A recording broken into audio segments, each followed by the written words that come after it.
Ao mesmo tempo que existem dias de fartura e dias de compartilhar a felicidade, existem dias em que algo importante pode faltar. Nessas horas, procuramos alguém que possa ficar ao nosso lado e nos ajudar. A vontade de fazer o bem é a nossa natureza. Esse comprometimento com os lugares que passamos é o legado que queremos deixar. A Aegea, nossa natureza, movimenta a vida. Environmental, Social, Governance. Os fatores ESG são cada vez mais valorizados pelos consumidores e pelos investidores. Fale com a Ambipar, a líder em gestão ambiental. Vivemos um momento de grandes desafios e mudanças, em que os bons exemplos garantem a prosperidade das próximas gerações e inspiram. E cada ação tem o potencial de gerar um novo futuro. É assim que estamos liderando a transição energética e a economia neutra em carbono no Brasil. É assim que juntos vamos gerar nosso futuro. Acesse nosso relatório e saiba mais.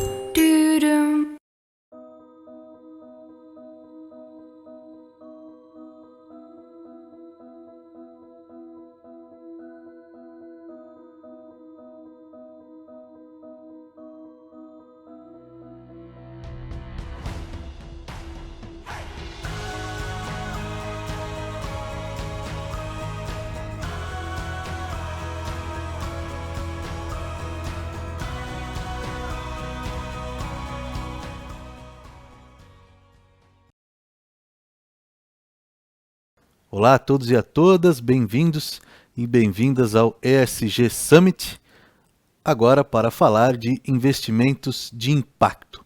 Eu recebo aqui a Patrícia Genelhu, que é Head de Sustainable and Impact Investing no BTG Pactual, Paulo Batista, que é CEO da Alicerce Educação, e Tomás Srouji, CEO do Doutor Consulta. Esse é um dos assuntos que eu mais gosto no ESG e é importante a gente falar sobre investimento de impacto porque ele realmente resolve problemas globais. E eu queria começar com a Patrícia, que está aqui do meu lado, porque mostrando o lado do investidor, né? E quando a gente fala de investimento de impacto, o que significa hoje não é mais aquele projeto pequeno, aquela semente que vai gerar alguma coisa no futuro. Não, nós estamos falando de negócios que podem ser escaláveis em escalas gigantescas, né? Como é que você analisa esses negócios e busca esses negócios? Legal, Rodrigo. Obrigada. Exame, parabéns pela iniciativa. Boa tarde aí para todo mundo que está de casa. Bom, quando a gente fala de investimentos de impacto, o que a gente precisa considerar é o que te move, né? Então, a grande inovação, já que a gente está num evento e a gente está tratando de vários temas que abordam ESG por alguns ângulos, a grande inovação quando a gente fala do impacto dentro de uma temática como essa é exatamente o objetivo. Então, é super importante a gente lembrar que numa estruturação de um business, né, de uma empresa de impacto, de um fundo, um mandato, o ponto do retorno de mercado, o retorno financeiro em si, ele continua presente dentro da estrutura, né, em alguma medida. Então, a gente tem, por exemplo, os produtos que olham para retorno de mercado sem abrir mão de um único centavo de rentabilidade, mas que começam a ponderar uma esfera que na indústria de investimentos, quando a gente fala de trajetória financeira, antes era desconsiderado. Então, a nossa equação tradicional sempre foi olhar para risco e retorno. A inovação que a gente traz quando a gente aborda investimento de impacto é uma terceira variável nessa equação. Então, você passa a olhar, além de um aspecto de risco, que a gente já aborda em ESG, aqui o objetivo de gerar um impacto ambiental ou social que seja intencional e mensurável.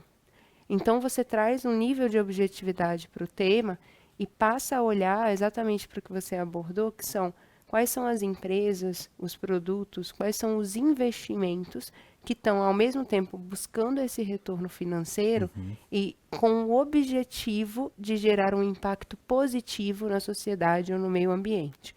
Então, esse é um tema que ganhou muita notoriedade no mainstream nos últimos 3 anos para cá.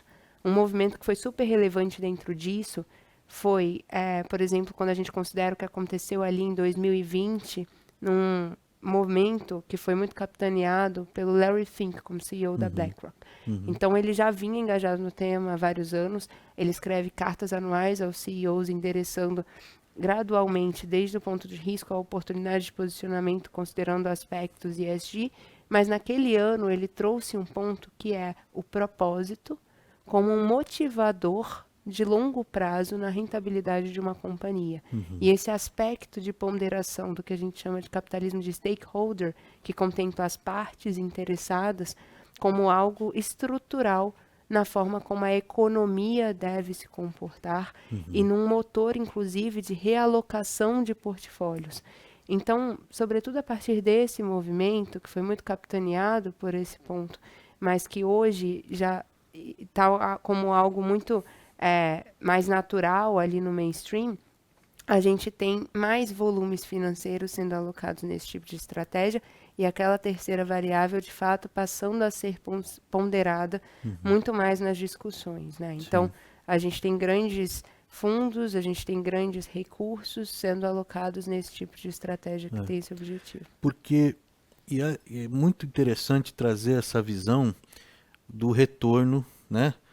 Do retorno ao acionista.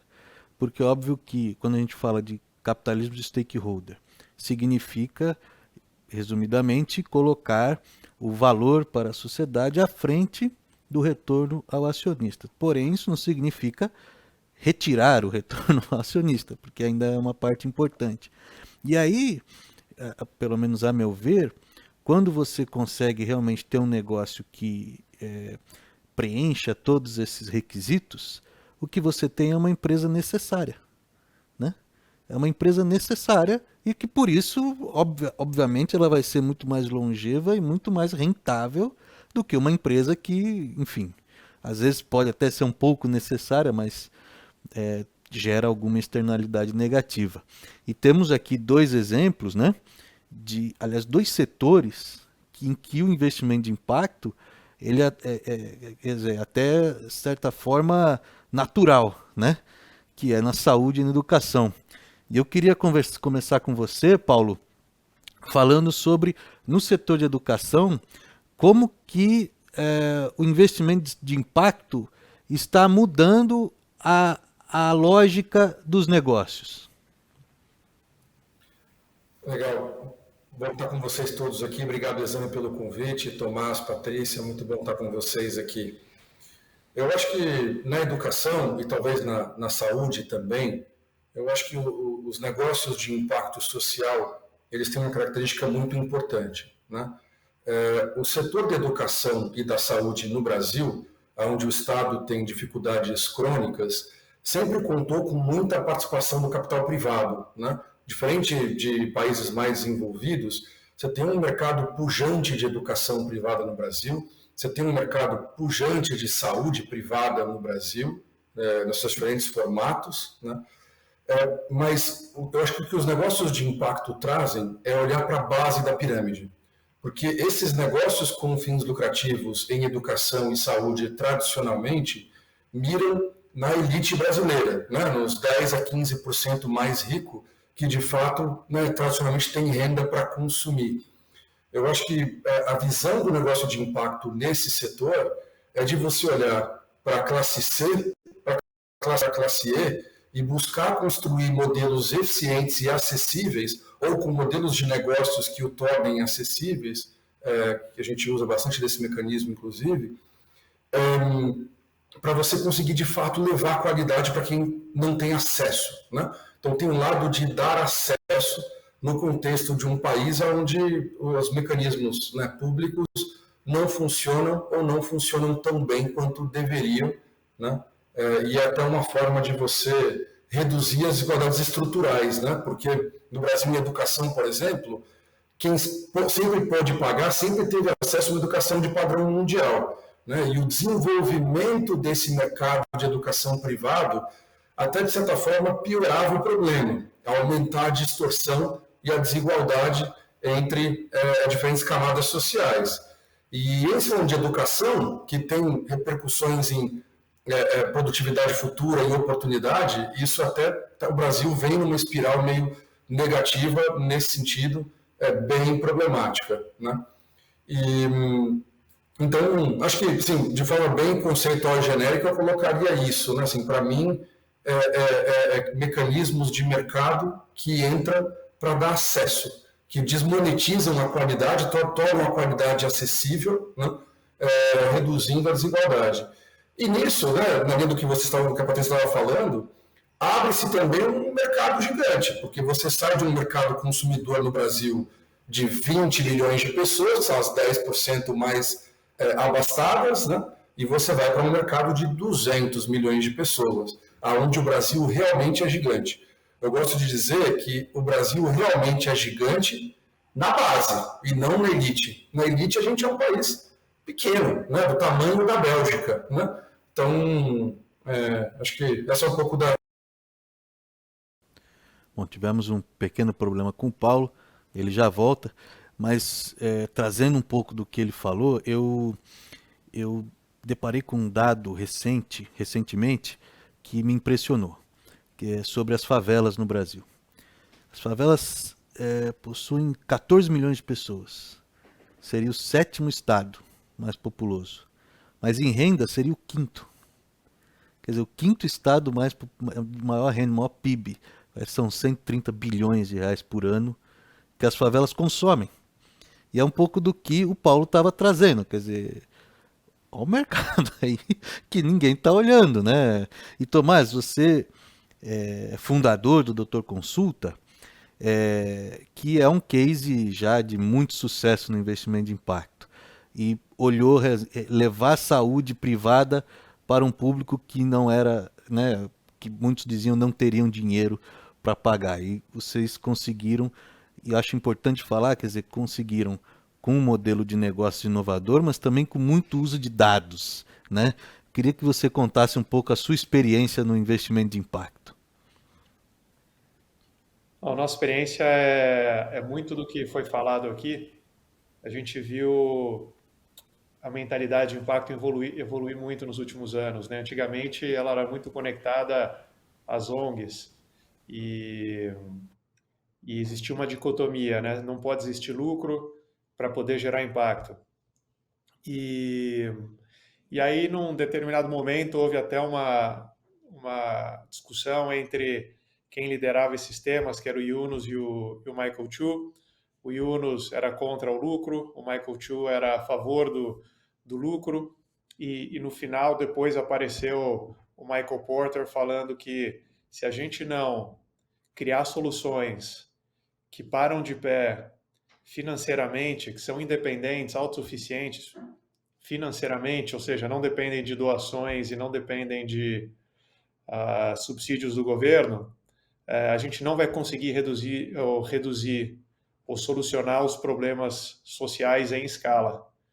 E eu acredito muito nisso, e isso está muito por trás do Doutor Consulta. Quer dizer, a gente sempre se propôs a desenvolver um modelo de altíssimo impacto, ou seja, que levasse saúde excelente para a base da pirâmide, mas que fosse um modelo sustentável, porque não existe dinheiro suficiente em doação nem em subsídio. Então, o lucro para nós foi sempre um mecanismo de escala, de escalabilidade, um mecanismo de proteção, para que a gente pudesse se proteger e seguir na nossa velocidade. E funcionou muito bem, né, para nós. E então, foi assim que a gente viu o tema evoluir. E hoje a gente vê muitos fundos evoluindo também, interessados em fazer o bem, e enxergando nas companhias, né, no empreendedor, nas startups, como um veículo de geração de impacto, como não era visto antes. Então, empreendedorismo é um veículo para impacto social, né, para você trazer novas soluções soluções mais eficientes, usando tecnologia, usando dados. Sem tecnologia e sem dados é muito difícil a gente conseguir reinventar o status quo, né? Fazer ele melhor, mais eficiente, mais barato, mais qualificado. E, pelo menos na área da saúde, tem um conceito muito simples, né? Se você conseguir processar dados e utilizar modelos matemáticos para fazer inferências, para entender o futuro, você consegue atuar hoje para neutralizar riscos futuros. E na saúde isso é muito importante, porque quanto mais a gente demora para tratar um paciente, em tese, mais custoso fica esse tratamento lá na frente. Então, quanto mais cedo a gente conseguir atuar, mais barato, menor o sofrimento e então melhor para todo mundo, para toda a sociedade. E isso só é possível através de dados e modelagem matemática.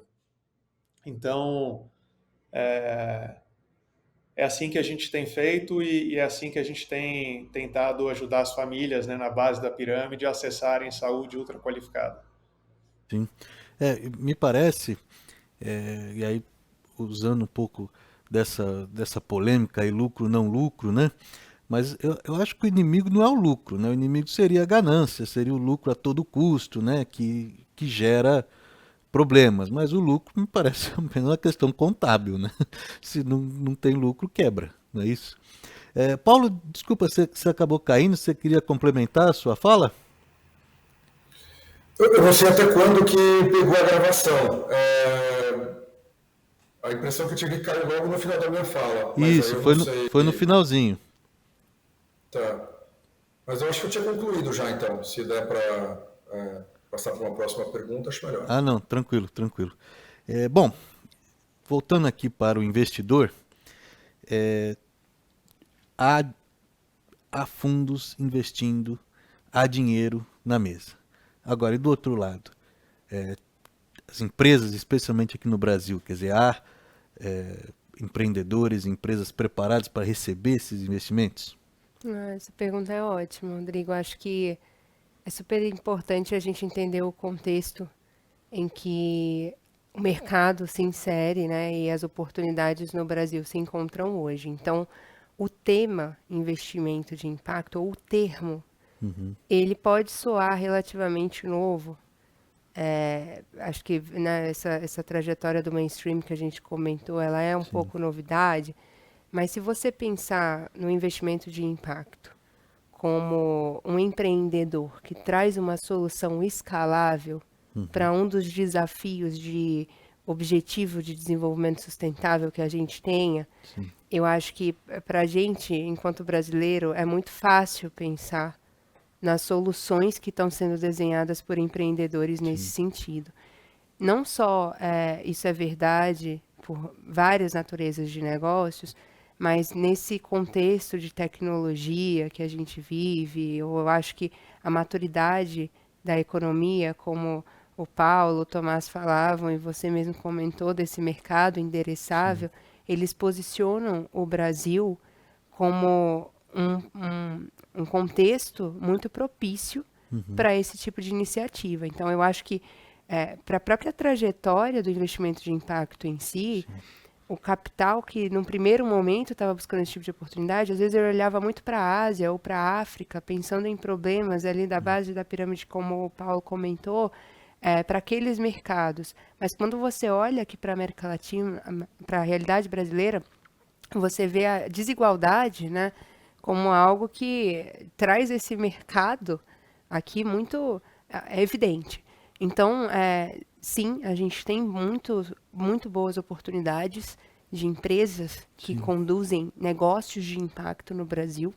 Eu acho que a rentabilidade como motor do longo prazo, ela é crucial, né? Assim, entendendo que o capitalismo é um modelo econômico que funciona e que promove essas soluções, que elas se tornem escaláveis, a rentabilidade como motor disso se insere como algo crucial para que o investimento ele também se perpetue no próprio impacto que ele gera, né? Então, um espectro ali de filantropia talvez enderece pontos muito específicos, né? Mas pensar numa longevidade desse impacto é um comprometimento para esse tipo de estratégia.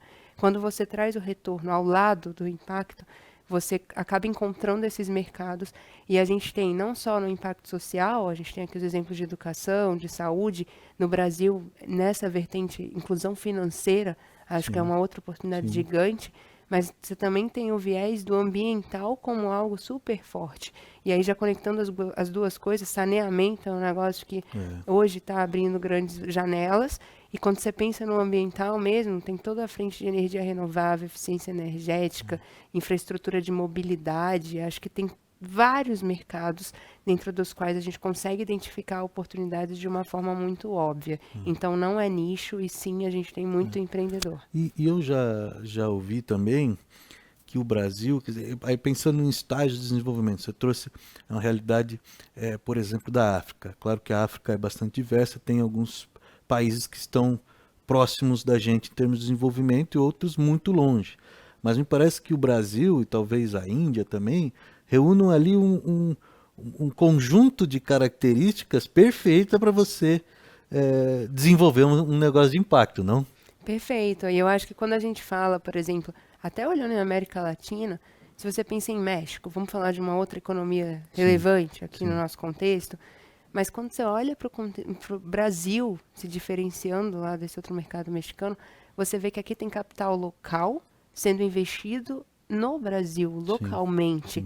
Então, não só a gente precisa se posicionar, né? E aí a gente tem todo um dever macroeconômico e outras discussões que não cabem para esse painel, mas também enquanto mercado que se abre para o investidor estrangeiro, mas ele encontra esse parceiro aqui, o investidor local, e a gente tem nesses fundos, em toda essa indústria, toda essa realocação que começa a acontecer no nosso contexto brasileiro, a combinação das duas coisas. Então, eu acho que esse ponto posiciona o Brasil, talvez a Índia, né? Então, assim, como mercados onde a gente tem perspectiva muito positiva para o impacto. Que bom, né?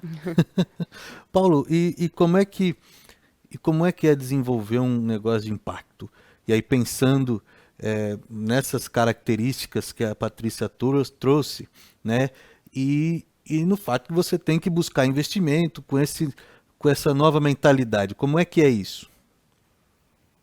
Olha, eu acho que, para mim, pelo menos, tem comprovado muito essa tese de que os negócios de impacto têm mais chance de dar certo, né? Porque o propósito corporativo, o impacto que você produz, ou a perspectiva do impacto, ele ajuda você a atrair mais capital, melhores talentos, isso é uma coisa importante de ser dita, né? A gente está trazendo muito aqui no painel a visão do investidor, mas tem uma visão muito relevante, que é a visão dos talentos. Os jovens, né, a geração pós-millennial, que está entrando no mercado de trabalho, que já está com aí 10 anos de experiência profissional, quer trabalhar com propósito, atribui valor a isso, né? Então, isso é outra coisa que ajuda muito você a construir uma nova empresa, um novo negócio, a sua maior facilidade relativa de atrair os melhores talentos, ou os talentos que você precisa em função do diferencial do propósito, né? E com relação aos clientes, né, assim, eu sempre digo, quando você resolve uma dor, quando você resolve um grande problema, o seu marketing sai mais barato, porque aí vem o boca a boca, porque você está resolvendo um problema, você está resolvendo uma dor, né? Então, o alicerce é muita ajuda. Assim, a gente tem muitos clientes corporativos hoje em dia, né? A gente faz projetos de formação de mão de obra ou benefício para filho de colaborador educacional. Os nossos clientes, os RHs, indicam outros clientes sem a gente nem pedir. Por quê? Por causa do propósito. Aquele RH vê os funcionários da empresa dele sendo transformados, ou ele sempre acreditou que educação era necessário, e ele naturalmente, se a gente pedir, indica a gente. Então, quando você entende isso, né, o capitalismo de stakeholder, vamos dizer assim, né, quando você entende que você tem mais facilidade de atrair capital pelo diferencial de propósito, quando você entende que você consegue atrair melhores talentos, quando você entende que os seus clientes se tornam embaixadores muito mais fácil, e tudo isso pelo propósito que você carrega, você começa a entender essa visão que a Patrícia trouxe, que negócios que produzem um impacto positivo tende a dar certo. É mais fácil de você construir eles, porque o vento é mais favorável em todos os pilares necessários para construir o seu negócio. É muito interessante você trazer essa questão do marketing, que fica mais barato. E eu lembro, inclusive, que o movimento capitalismo consciente, por exemplo, ele surgiu a partir de um estudo do professor Raj Sisodia, que queria descobrir por que algumas empresas que investem muito pouco em marketing têm marcas tão fortes. E ao investigar as empresas, ele viu que na realidade isso estava ligado justamente a uma forma de atuar, e essa forma de atuar gerava empresas mais queridas pelos consumidores porque entregavam um serviço melhor e tudo mais. E justamente porque elas olhavam para o valor, né, para todos os stakeholders. Isso é muito interessante, né? E de novo, pô, se você precisa gastar menos, o teu negócio é mais forte, né? É realmente uma forma muito melhor de gerir a tua empresa do que o contrário, né? E o Tomás, uma coisa até que eu acho interessante, e a gente trouxe aqui, né, o Paulo também trouxe a questão das startups, mas a gente teve aí um momento de muito dinheiro para startups, e hoje até se fala que, né, tem muito dinheiro em startup que não dá resultado, né? E eu vejo, né, depois eu vou querer até saber a opinião da Patrícia, mas assim, que o mercado financeiro já começa a olhar de outro jeito para isso, entendendo que, olha, não dá para eu ficar colocando dinheiro em coisa que demora 10 anos para dar retorno. Agora, o Doutor Consulta não foi isso, né? Ele já veio com resultados, né? Eu lembro da gente conversar sobre isso. Olhando para essa ideia de startup e do tempo que você leva para gerar ali um resultado positivo, como é que essa visão do investimento de impacto auxilia nesse processo? A pergunta é difícil porque a gente demorou 2 anos para fazer a primeira clínica gerar um lucro comedido para ser reinvestido. E depois, quando a gente começou a montar a companhia, a gente não se preocupava muito em dar lucro, mas em melhorar a eficiência da companhia sempre, do ponto de vista clínico, operacional e financeiro. A gente sempre progrediu crescendo, mas a partir do momento a gente decidiu realmente colocar o modelo à prova e validar o modelo de controle de custos médicos. A gente achou que fosse importante e a gente conseguiu. Então, a partir do momento em que você decide que você precisa validar o seu modelo, para nós demorou 1 ano e meio para chegar lá. Então, eu acho que também muito pelo fato de que a gente vinha a cada ano melhorando e chegando cada vez mais perto. Agora, vai de caso a caso. Tem muitas startups que ainda, quanto mais elas crescem, mais elas se afastam da lucratividade. Então, essas vão ter mais trabalho em achar os seus modelos de negócio, né? Agora, assim, é fundamental. Eu acho que uma coisa é só o fato de você gerar impacto, de você ter um impacto social, e não significa que você tem menos responsabilidade de gerar lucratividade, de entregar um retorno financeiro.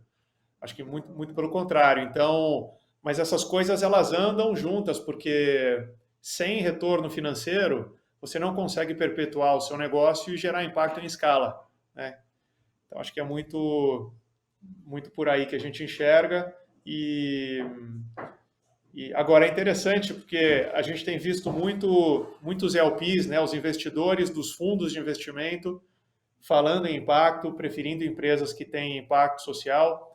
A gente vê também muito que o Paulo trouxe da molecada querendo gerar impacto com uma cabeça completamente diferente. Então, está vindo de cima, está vindo por baixo.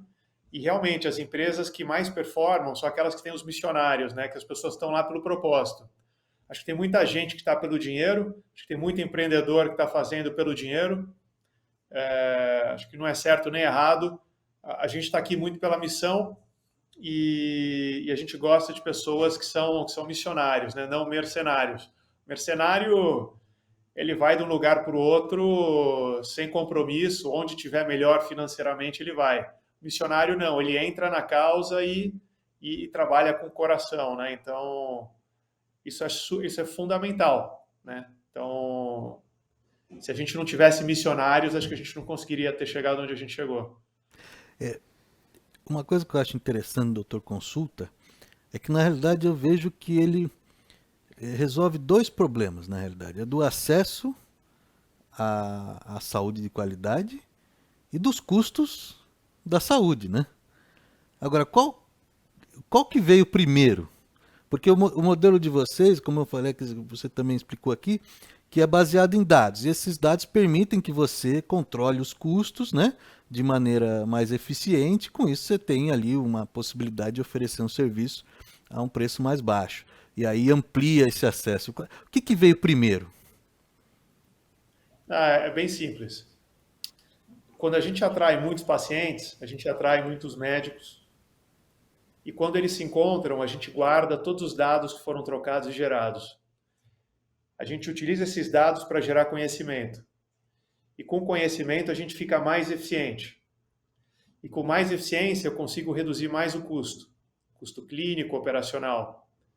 E aí, por conta disso, eu atraio mais pacientes, que atraem mais médicos, que geram mais dados, que geram mais conhecimento, que torna a gente mais eficiente ainda, e a gente conseguiu construir essa inércia. Então, mas lá no início a gente teve que financiar, né, esse custo baixo. E aos poucos a gente foi aprendendo e se tornando cada vez mais eficiente através dos dados e até que a gente conseguiu agora, que foi assim que a gente fez, né? Legal. Então, esse é o nosso flywheel, foi assim que a gente quebrou a inércia. Ah, legal, legal. E Patrícia, essa questão das startups, né? O investimento de impacto é uma resposta para esse desafio aí da rentabilidade? Olha, eu acho que uma coisa, ela não é dissociada da outra, né? Então, assim, quando, por exemplo, falando do mandato que a gente toca lá pelo banco, pelo BTG Pactual, em relação ao nosso fundo de investimento de impacto, a análise que a gente faz de uma oportunidade de investimento, ela tem as duas óticas. Ela tem a ótica financeira e de impacto. Eu não mudo a análise financeira que eu faço porque o meu fundo é de impacto. Inclusive, eu não mudo a minha rentabilidade alvo versus uma estratégia de um private equity tradicional porque o meu fundo é de impacto. Então, essa estruturação financeira, ela segue o molde risco-retorno que a gente tem e a gente adiciona a ótica do impacto. Agora, o que a gente busca? Um modelo de negócios com um impacto intrínseco. Então, conforme você escale esse negócio, você maximiza o impacto e busca a rentabilidade ao mesmo tempo. Então, uma coisa não está, de fato, dissociada da outra, né? Então, às vezes você tem, nessa confusão de definições que a gente ainda vive, você pode ter uma empresa que tem ótimas atividades, iniciativas de responsabilidade social, mas que não estão com uma naturalidade dentro do seu modelo de negócios. Isso, para a gente, não é um investimento de impacto. Então, conforme a gente olha, por exemplo, a iniciativa que a gente vai trazer para dentro da gestão do fundo ou da companhia, para fazer os dois mandatos acontecerem, eu entregar para o meu investidor as duas coisas juntas, eu vou também buscar, através dessa maximização de impacto, da estruturação que eu faço de melhores práticas ESG, ou do modelo de negócios, como eu shifto ele para que isso aconteça, como uma ferramenta, um mecanismo de geração de valor para o próprio negócio. Então, por exemplo, a gente tem empresas, pequenas empresas, a gente investe, né, nesse segmento de mercado, que elas estão nessa fase, elas têm que ter a perspectiva de escalabilidade, e o que eu vou trazer de posicionamento vai provavelmente trazer mais bolsos de investidores para a alocação daquilo. Então é isso, né, que o Paulo e o Tomás estavam comentando também, de atratividade desse capital por esse tipo de negócio. E aí tem um componente que é o empreendedor. Porque tem outra coisa no que se tornou esse mercado de venture capital e tudo mais, que é o empreendedor que monta negócio para vender, né? No caso do investimento de impacto, aí a minha intuição diz que esse cara não funciona, porque ele tem que ser apaixonado por aquilo que ele faz. Olha, com certeza a missão da empresa, ela tem que nascer já muito alinhada, né? Assim, valores muito alinhados. E conforme o crescimento aconteça, isso tem que ser verdade genuinamente para que aquilo se mantenha até na sustentabilidade no motor da própria rentabilidade daquela missão. Agora, eu acho que tem ciclos naturais dentro de um negócio. Por exemplo, né, a gente aqui com um mandato de gestor, eu tenho um fundo, eu tenho um prazo, então eu já tenho que olhar para a minha estratégia de saída. E isso é um ciclo natural do investimento. Qual a diferença? Eu vou desenhar a minha estratégia de saída contemplando o impacto também, para que ele seja perpetuado depois que eu não estiver mais lá. Então, eu acho que esses movimentos, cria um negócio para que ele seja vendido, de repente você está criando uma solução que de fato é escalável, está endereçando problemas globais, como você trouxe na sua introdução, e vai ser vendido talvez para um investidor que consiga trazer ainda mais escalabilidade, perpetue aquele projeto. Então, eu acho que os movimentos eles são naturais e a estrutura é o que importa ao longo da cadeia. Legal. Paulo, e essa paixão, como é que você transmite ela para o negócio? E eu queria também que você dissesse contasse um pouco mais sobre como que vocês pretendem resolver o problema da educação aqui no Brasil. Legal. Bom, acho que o que a gente faz é algo muito simples e fácil de entender. E às vezes, assim, o maior questionamento que eu tenho é como é que ninguém pensou nisso antes, né? Algo muito semelhante ao que o Tomás falou também, né? O segredo é você usar a força da tecnologia e dos dados, né? Já existe muita literatura em educação, né, que a maior efetividade da aprendizagem quando você atua exatamente na fronteira entre o que a pessoa sabe e ela não sabe, né? Então, você fazer um diagnóstico, entender qual competência ela aprendeu, qual competência ela ainda não aprendeu, e você trabalhar a transmissão do conteúdo, a aprendizagem, exatamente naquela fronteira que os educadores chamam de desenvolvimento proximal, né? Isso é óbvio, isso já é sabido há 120 anos em educação, mas não é aplicado pela educação tradicional, pelo modelo tradicional de escola, por uma série de questões históricas e culturais, né? A gente aplica isso, muita gente chama isso da revolução das microescolas, né? E aplica isso em escala. Com a tecnologia, você consegue fazer isso a um custo muito baixo, então a gente desenvolveu tecnologias que fazem esse diagnóstico e ajudam o professor a saber o que ensinar para quem em cada momento, né? Aí você abre centros educacionais na periferia, a um custo muito baixo, e leva um professor com essa ferramenta para se encontrar com um grupo de crianças, jovens ou até adultos, a gente trabalha muito com adultos hoje também, para fechar essas lacunas de aprendizagem, né?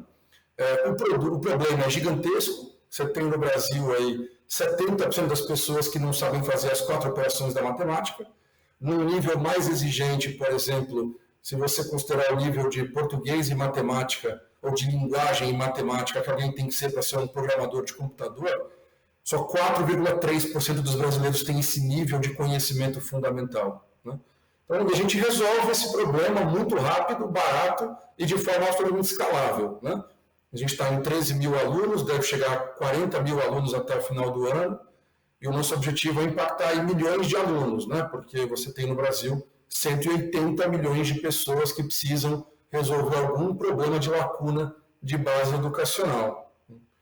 Então, a gente faz, é isso que a gente faz.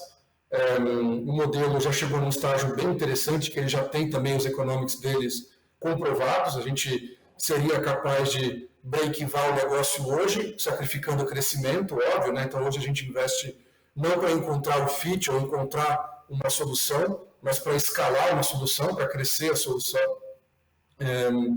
E hoje, né, assim, você perguntou como levar o propósito, eu volto um pouco no mesmo ponto, né? Assim, é muito natural, e eu sou um millennial também, né? Então, assim, eu acho que a escolha de vida que eu fiz, eu não conseguiria um negócio se eu não tivesse um impacto real na sociedade, e esse problema da educação é um pelo qual eu sou particularmente apaixonado há muitos anos, e acho que a gente não vai conseguir construir um país se a gente não resolver esse problema. Enquanto né? 70% das pessoas não conseguem nem ter um mínimo de leitura para conseguir interpretar um texto de 3 linhas, o que você realmente consegue construir, né, em cima disso? Quase nada, né? Então, se a gente não resolver responder a base educacional, o Brasil vai ser esse eterno apartheid, essa eterna, né, esse eterno dois Brasis, né, essa bolha que acha que tem uma minoria a ser acolhida, quando na verdade você tem uma maioria gigantesca, com uma bolha muito pequena que tem acesso, e não vai conseguir dar grandes passos, né? Seja pelos mecanismos da democracia, seja pelos mecanismos da baixa produtividade média do brasileiro, por uma série de fatores. Então, eu escolhi essa causa, ela me faz trabalhar mais, né, para dar mais uma evidência para você do impacto, ela me faz também trabalhar mais por eu saber o impacto que o que a gente faz produz, né, e me dá muito mais resiliência, muito mais determinação e muito mais paixão no que eu faço no dia a dia também. Eu vejo muito isso, porque essa não é a primeira empresa que eu faço, eu fiz uma outra empresa antes dessa, que era um e-commerce para atender dentistas, né? E eu acho que o grande diferencial dessa empresa, que era a Dental Kramer, é que a gente conseguiu transformar atender dentista numa missão. Mas você entende que tem um exercício intelectual aí bastante grande, né, de você transformar isso numa missão. Quando você traz a missão para o core, que é levar a educação na periferia, é muito fácil, é muito automático, é muito natural, é muito genuíno, é muito orgânico essa presença no dia a dia. Legal, legal. Essa questão da tecnologia é interessante, acho que vale também para a saúde, né? Porque a gente avançou muito em neurociência, no entendimento de como que a gente aprende, né? E a escola não avançou muito, né? É a mesma escola que você tinha há 2 séculos. Mas, Tomás, e essa questão da paixão, quer dizer, como é que você coloca isso no seu negócio? Isso é muito pessoal. No meu caso, o que me motiva é construir coisas gigantes e difíceis com gente que eu admire e que possa mudar a sociedade, sabe? Já que o status quo vai mudar, né? Então, ao invés de esperar ele mudar, vamos tentar liderar essa mudança. Então, é basicamente isso. Eu sempre me interessei pela intersecção do setor público com o privado, né? Nos Estados Unidos, eu passei muito tempo nos Estados Unidos estudando o setor de educação, de saúde, de habitação, e a gente sempre fazia projeções, né? Utilizava modelos matemáticos para poder entender como que política pública é formada. E ficou muito claro que as empresas podem ter um papel fundamental. Então, você não precisa ir para o governo para poder ter impacto social. Não precisa... O bacana do governo é quando você cria uma política, você impacta milhões de pessoas da noite para o dia. Mas como empreendedor, você também consegue fazer isso. Então, e é muito mais rápido, você consegue ter muito mais domínio sobre os recursos e a velocidade, né? Tem suas dificuldades também, mas eu acho que se a gente não der o exemplo, quem vai dar? Se a gente que conseguiu estudar, se a gente conseguiu vencer a pirâmide de Maslow, se a gente está indo lá para cima, se a gente não olhar para baixo e tentar fazer alguma coisa, ninguém mais vai fazer. Então a gente carrega uma responsabilidade muito grande. E é assim que eu me sinto. Então, e poder fazer isso na área da saúde é incrível, porque quando a gente ajuda alguém, você está salvando vidas, né? Então, eu não sou médico, não tive competência, mas venho de uma família de médicos. Mas eu brinco com a minha família que eles atendem 4 pacientes por hora no máximo, né? 3, 2. A gente consegue atender 1.000, 1.500 por hora. A gente consegue resolver problema em escala, né? Então, a gente fica pegando no pé do outro. Mas é isso. Legal, Não, como eu disse no começo, é uma das questões aí do ESG que mais me fascina, são os investimentos de impacto. Infelizmente, o nosso tempo acabou. Eu queria agradecer muito a presença de vocês, Patrícia, Paulo e Tomás. E, bom, continue com a gente aqui no ESG Summit. O próximo painel é logística e transporte na era do baixo carbono. Fique ligado e até a próxima.